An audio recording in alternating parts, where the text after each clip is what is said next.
이미 여기 계신 모든 분들이 이미 인공지능을 활용하고 있어요. 뭐냐? 티맵도 인공지능이에요. 이처럼 인공지능은 이미 우리 바로 코앞에 와 있고 내 생활에서 내가 이미 많은 분야에서 사용하고 있어요.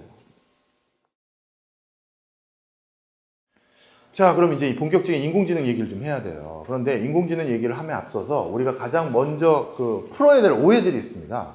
제가 요즘은 이제 새로 학회를 하나 만들었는데 많은 선배 학자분들하고 저희 쪽 파트 학자들이 아니라 법률학자들하고 부장판사님들이나 이런 분들하고 작년에 인공지능 법학회라는 걸 처음 만들었어요. 이 인공지능이 대두되기 시작하면서 이제 가장 큰 문제가 뭐냐 하면 그거를 우리가 어떻게 받아들여야 되는지가 아직 규명이 안 돼 있는 거예요. 우리가 법률과 제도라는 것은 이제 그릇입니다.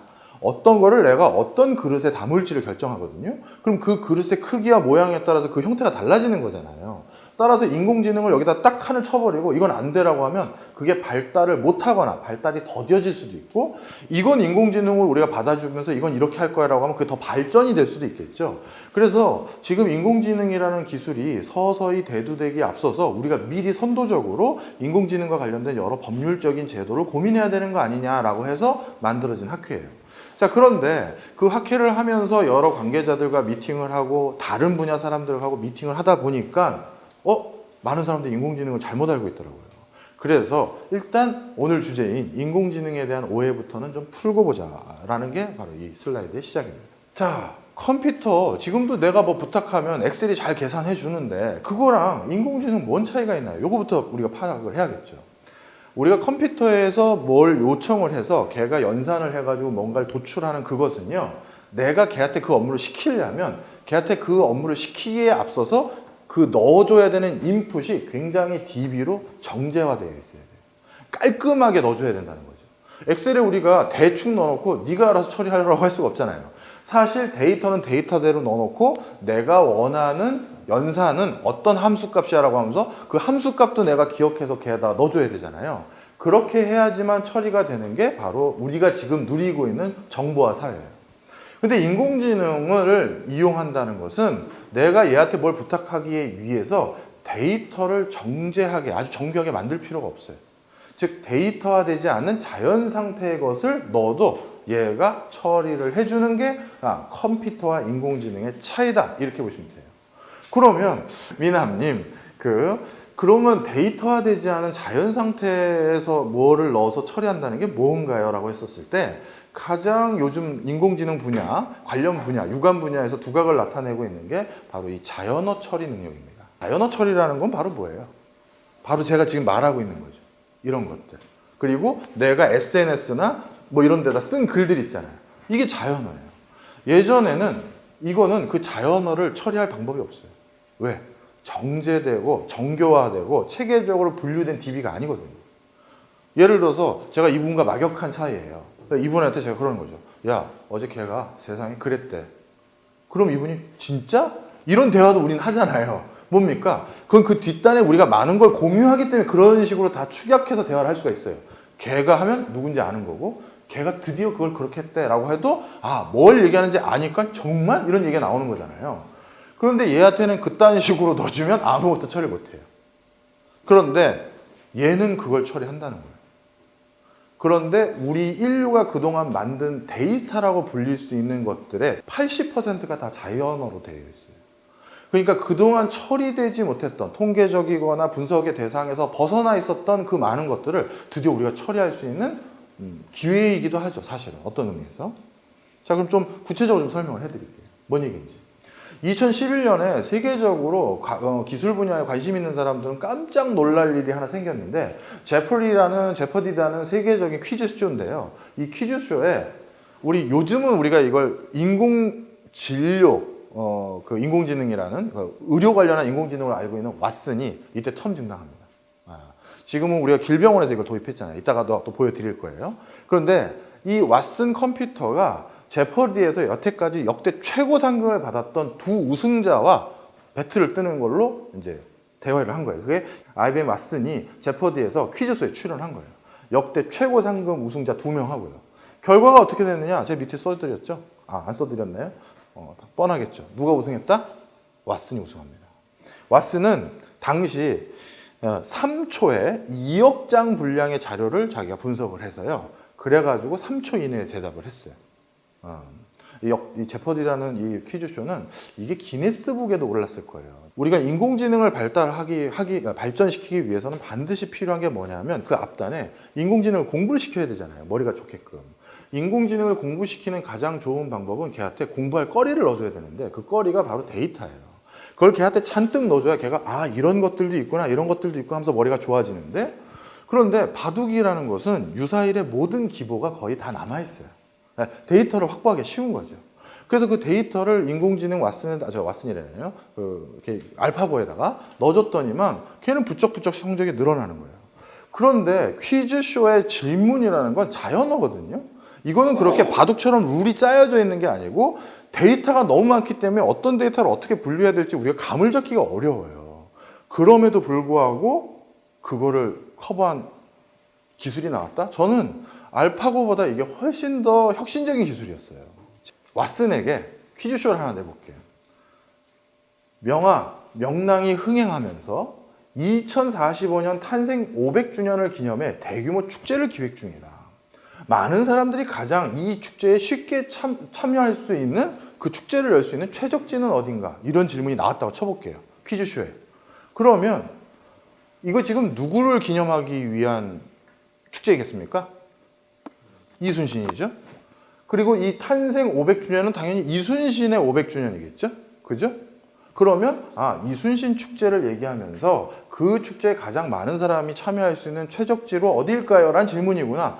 우리는 너무나도 쉽게 게스를 해요. 확인을 합니다. 그런데 이 퀴즈 문구를 가만히 보면요. 이순신이라는 단어가 없어요. 그럼 인공지능은 뭘 해야 되냐면요. 명랑이 흥행하면서 2045년 탄생 500주년을 맞은 사람이 누군지를 찾아야 돼요. 자기 스스로. 그죠?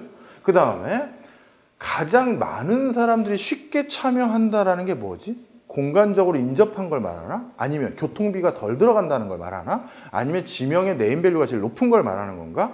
이거에 대해서 다각적인 것들을 걔는 고민해야 돼요. 우리는 그냥 굉장히 그걸 구체적으로 하지 않지만 대충 뭐다라는 게스를 충분히 하는데.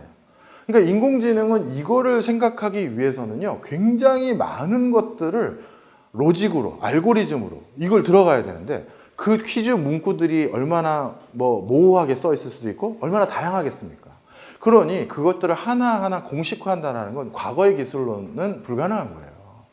그러니 위에 퀴즈를 풀려면 인공지능 자체가 일단 시간을 알아야 되고요. 이 시간에 대한 개념을. 그 다음에 공간에 대해서 이해를 해야 되고요. 문맥상으로 이게 이순신 얘기하는 거구나를 알아내야 되는 거예요. 이건 정말 쉬운 일이 아니죠. 바로 자연어라는 건 이렇게 많은 모호성을 담보하고 있기 때문에 이 모호성을 내가 처리할 수 있는 명쾌한 내용으로 바꿀 수 있는 스스로 자가 학습할 수 있는 게 바로 인공지능이라는 거예요. 자, 그래서 인공지능 기술자들은 그동안 이런 것들을 어떤 방식으로 인공지능에 부여해서 풀게 했느냐? 방법은 오늘 기술적인 파트를 많이 하는 건 아니니까 여러 가지 정보들에게 점수를 부여하거나 가중치를 부여하거나 머지를 하거나 순위 매기기 등을 통해서 이게 뭘 의미하고 어떤 공간이고 어떤 거구나 라는 것들을 굉장히 다양한 로직으로 최저값을 내는 알고리즘들이나 방법론들을 인공지능에 탑재를 시키는 거죠. 자, 이게 바로 이제 인공지능이 모호성을 가지고 있는 데이터도 처리할 수 있는 걸 말하는구나 이런 걸 알 수가 있어요. 자, 그렇다면 아주 쉽게 얘기해서 굉장히 머리가 좋은 놈이다 이렇게 생각하시면 이것도 약간 인공지능에 대해서 오해한 겁니다. 사실 저는 아직까지는 모르겠어요. 과학기술에 대해서는 저희가 함부로 확신하거나 단정적으로 얘기해서는 안 됩니다. 우리가 늘 상상한 것 이상의 과학기술을 우리는 접해왔거든요. 여기 계신 분들도 아마 기억하실 거예요. 우리가 초등학교 다닐 때 휴대폰으로 인터넷 할 줄 몰랐어요, 솔직히. 바로 이 과학기술은 우리가 항상 상상하는 것 그 이상을 보여줬어요. 그런데 인공지능도 그러니까 언젠가는 진짜 사람보다 머리 좋은 인공지능이 나올 수도 있지만요. 아직까지는 우리 사람이 머리가 좋다라고 전 단언할 수 있어요. 자, 어떤 간단한 거냐면요. 이 두 사진을 보여드렸는데요. 이거 뭡니까? 호랑이에요. 이거 뭡니까? 사람이잖아요. 우리는 단번에 알아요. 그런데 인공지능에게 이 사진을 딱 보여줘요. 호랑이입니까? 사람입니까? 인공지능 아직 구별을 잘 못해요. 뭔 얘기인지 아실 거예요. 우리가 이건 사람이다, 이건 고양이다, 이건 개다, 이거는 너구리다라는 걸 우리는 무슨 엄청난 알고리즘에 의해서 연산적으로 고민하는 게 아니라 직관적으로 바로 알아요. 그렇지 않습니까? 근데 인공지능에게 이게 사람이라는 걸 설득하기 위해서는 어떻게 해야 되느냐? 인공지능 아까도 말씀드렸듯이 그거 한 케이스 한 케이스 알고리즘을 만들어주는 게 아니에요. 어떻게 하느냐? 지금은 수많은 사진을 보여줘야 돼요. 보여주고 알려줘야 돼요. 이 케이스 보여주고 너 이거 사람인 것 같아, 호랑이인 것 같아. 그러면 인공지능이 뭔가 반응이 있겠죠. 그러면 그것을 맞다 틀리다를 계속 알려줘야 돼요. 그러니까 인공지능은 어떻게 보면 지금 머리가 좋은 게 아니라 잔뜩 가르쳐줘야 아는 거니까 어떤 측면에서 머리가 나쁜 거죠. 물론 그 알려주는 데 걸리는 시간은 굉장히 비약적으로 짧아지죠. 사진 4천만 장을 보여주면서 사람인지 아닌지 확인하는 시간은 점점 줄어들 수 있잖아요. 그죠? 자, 그래서 별의별 사진을 다 넣어줘요. 합성도 합니다. 밑은 개고 위는 사람이에요. 우린 그 합성한 사진을 딱 보면서 이게 사람이에요, 개요 하면 우린 나름대로 또 설명을 하잖아요. 근데 인공지능은 말 그대로 아웃풋이 안 나오는 거예요. 바로 그런 모든 사진들을 케이스 바이 케이스 넣어주고 학습을 시키는 게 지금의 상황이다라고 보시면 될 것 같아요. 자, 그러니까 인공지능은 무조건 머리 좋고 바로 알고 그런 건 아니다라는 겁니다. 그 다음에 실용적인 인공지능은 아직 개발되려면 좀 먼 거 아닌가요? 지금 이거는 좀 잘못 알고 계신 거예요. 이미 여기 계신 모든 분들이 이미 인공지능을 활용하고 있어요. 뭐냐? 티맵도 인공지능이에요. 가장 빨리 길을 가르쳐주는 인공지능입니다. 우리 도로 막히면 우회 도로 알려주잖아요. 그죠? 그리고 예를 들어서 싸게 그 도로까지 갈 수 있는 방법 알려주죠. 이것도 로우한 단계이지만 인공지능 기술이에요. 벌써 우리 생활 깊숙이 와 있죠. 제가 초창기에 로봇 청소기를 샀을 때는 그걸 던져버릴 뻔했어요. 아무것도 못 하더라고요. 저도 신제품, 얼리 어댑터에 가까워서 새로운 제품을 항상 먼저 사서 좀 써보는 편이거든요. 기술에 관심이 많아서. 근데 처음 인공지능도 아니고 그냥 로봇 청소기라고 부르는 건 공간을 인식을 못 해요. 계속 저쪽만 노는 거예요. 여긴 청소 하나도 안 하고. 그런데 요즘은 우리나라에 웬만한 로봇 청소기 잘 사잖아요. 그러면 지가 지형 지물을 이해를 해요. 그래서 어딘 안 갔다는 걸 알아서 저 끝에 청소하다가 여기 끝난 것 같은데 하면 쭉 달려와요, 거의. 예. 그래서 이쪽 청소하고 할 정도로 지형 지물을 이해를 하고 있습니다. 그러니까 많이 올라간 거죠. 이처럼 인공지능은 이미 우리 바로 코앞에 와 있고 내 생활에서 내가 이미 많은 분야에서 사용하고 있어요. 자, 그 다음에 인공지능은 인간과 달리 합리성의 전유물이다. 신적 합리성만을 가지고 있는 거다. 이것도 큰 오해예요. 인공지능도 세상에 개발을 해놨더니 거짓말을 하는 거예요. 이게 충격적인 상황인데요. 요거는 나중에 유튜브에 한번 검색을 해보세요. 제가 인공지능과 인공지능의 대화라고 검색을 해보시면 이 인공지능이 다른 인공지능과 대화를 시켜봤어요. 그랬더니 얘네 두 인공지능이 대화하다가 거짓말을 하는 거예요. 초반 내용은 간단한 거 별거 아니에요. 자기소개예요. 누구십니까? 누구세요? 예, 안녕하세요. 예, 안녕하세요. 전 누구입니다. 그런 얘기를 하다가, 근데 왜 인사 안 하세요? 했더니, 저 아까 인사했는데요?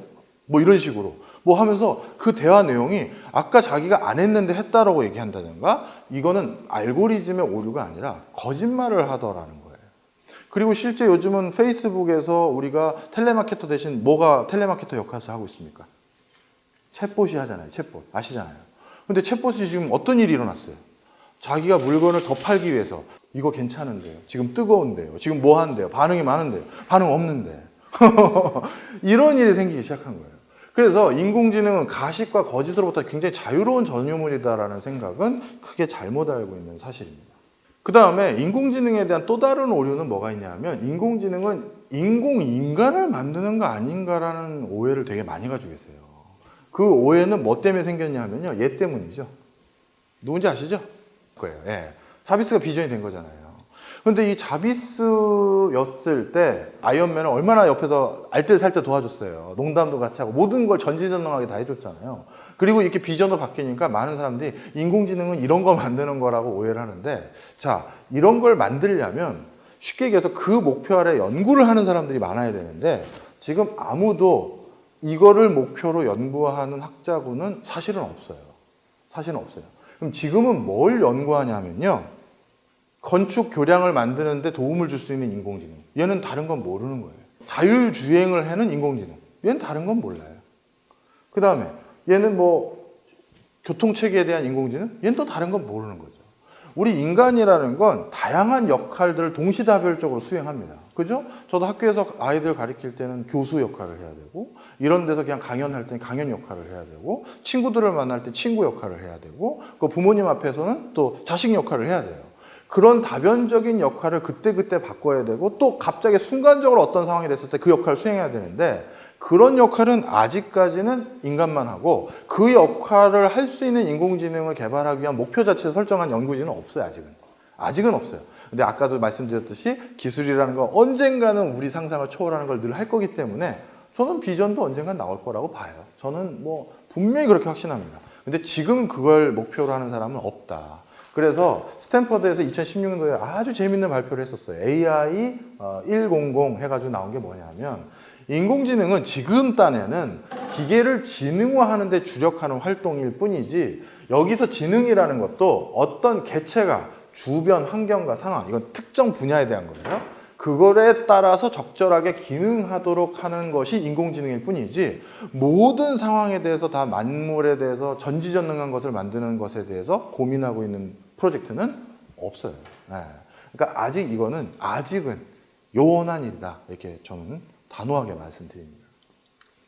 그 다음에 인공지능은 우리가 다 개발한 거기 때문에 다 설명 가능하고 우리가 고칠 수 있다는 판단은 되게 잘못된 거예요. 이게 어떤 거냐면, 인공지능 특히 두 가지예요. XAI라는 게 있는데, 이거는 설명 가능한 인공지능이에요. 예를 들어서 설명 가능한 인공지능이라는 건 뭐냐 하면, 그 인공지능이 실수를 했을 때 우리가 그 원인이 뭔지 우리가 알아요.